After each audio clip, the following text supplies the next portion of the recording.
Apa pendapat antum tentang tarbiyah atau liqa? Jemaah sekalian, karena ditanya pendapat pribadi saya. Ini pendapat pribadi saya.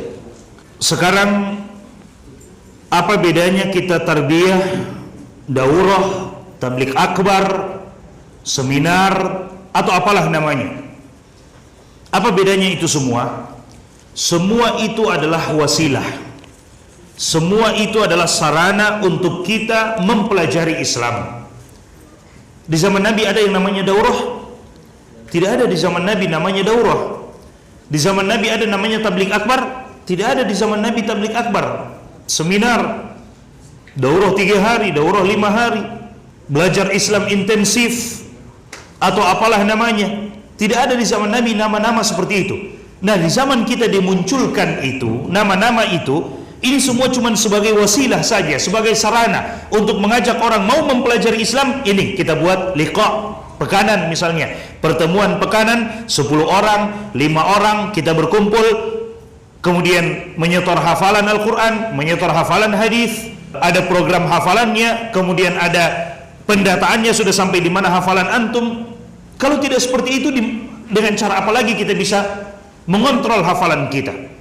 Kalau ada cara lain, silahkan tempuh cara lain itu. Maka itu juga adalah wasilah, itu juga adalah sarana. Dan dalam hal sarana, para ulama kita membuka luas selama sarana itu tidak bertentangan dengan syariat. Selama sarana tersebut tidak bertentangan dengan syariat. Jika sarana itu bertentangan dengan syariat, maka pada saat itu kemudian dilarang. Nah, sekarang apakah liqa, tarbiyah itu bertentangan dengan syariat?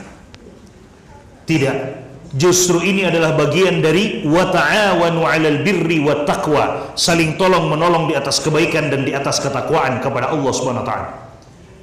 Kalau ada yang namanya halaqah hafalan Al-Qur'an di Saudi Arabia, subhanallah, anak-anak kecil itu berhalaqah untuk menyetor hafalan Al-Qur'annya, maka ini sama saja liqa.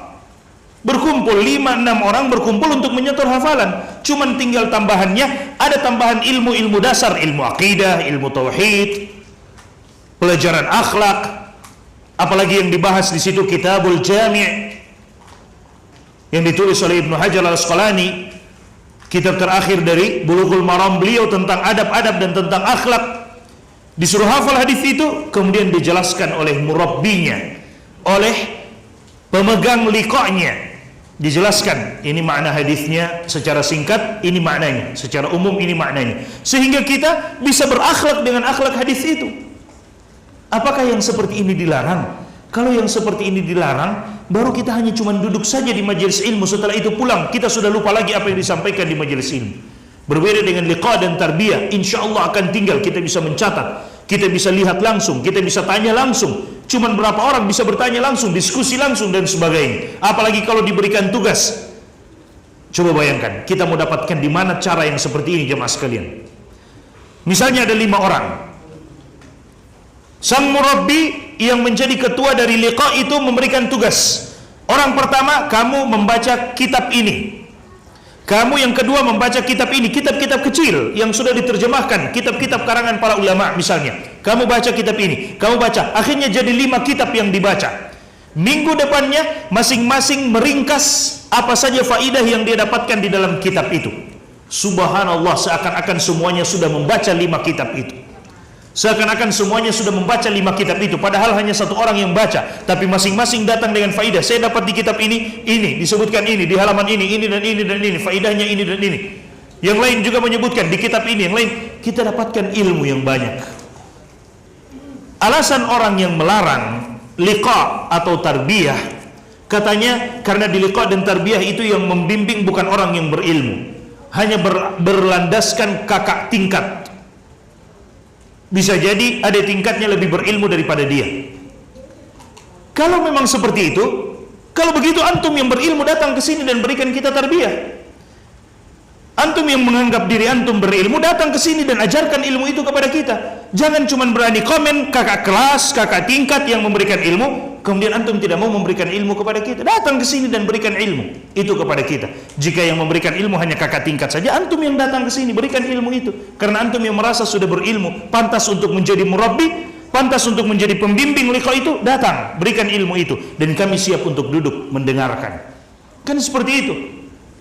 Itu yang pertama. Kemudian yang kedua, tidak jadi masalah kakak tingkat atau yang duluan kenal dakwah atau yang duluan dapat hijrah, yang hijrah mendapatkan hidayah dan sebagainya, yang menjadi murabbi kita, pembimbing kita, tidak jadi masalah. Karena hakikat dari liqa dan tarbiyah bukan cuma sekadar mengambil ilmu dari dia. Hakikat liqa dan tarbiyah pada hakikatnya jemaah sekalian, dan ini saya tekankan kepada para pemuda yang ada di sini. Hakikat liqa dan tarbiyah bukan cuma sekadar bagaimana kita bisa mendapatkan ilmu, tidak. Tapi yang paling kuat daripada itu, bagaimana kita bisa menjaga hidayah yang Allah Subhanahu wa taala berikan kepada kita. Karena Nabi isyaratkan dalam hadisnya, al-mar'u ala dini khalilihi falyanzur ahadukum ila man yukhalil. Seseorang tergantung agama temannya, maka hendaklah setiap kita melihat kepada siapa kita berteman. Kalau kita tidak mau menjaga keimanan kita dan hidayah kita dengan duduk bersama orang-orang yang telah mendapatkan hidayah, lalu dengan siapa? Mau duduk dengan orang-orang yang belum mendapatkan hidayah? Wa na'udzubillahi min dzalik, bisa saja kita yang tertarik ke sana. Kalau kita tidak dapatkan ilmu, paling tidak kita duduk bersama mereka. Paling tidak kita bisa bersama dengan mereka. Ketika kita salah, mereka bisa ingatkan, atau ketika mereka salah, kita bisa ingatkan. Saling ingat mengingatkan. Yang ketiga, orang yang menjadi kakak tingkat, meskipun dia tidak lebih berilmu dari kita, bukan berarti kita tidak boleh mengambil ilmu dari dia.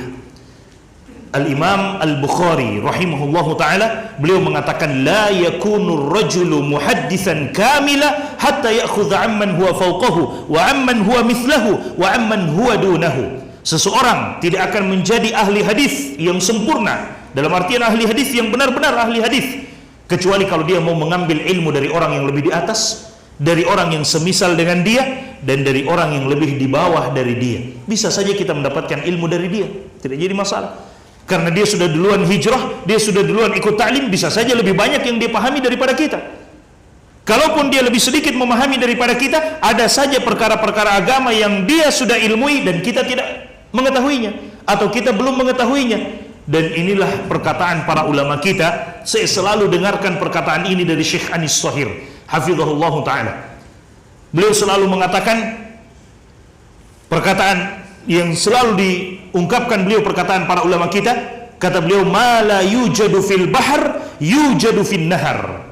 Ada saja ikan-ikan kecil yang kita tidak akan dapatkan di lautan yang luas, tapi bisa saja kita dapatkan di sungai yang kecil. Ada ikan-ikan kecil yang tidak kita dapatkan di sungai yang luas, tapi bisa jadi ada dia di sungai yang kecil. Maka ya, ini cuma wasilah sebenarnya, dan tidak boleh kita saling membid'ahkan dalam masalah wasilah. Karena kalau sudah membid'ahkan dalam masalah wasilah, sarana, sulit. Semua daurah tabligh akbar akan dibid'ahkan.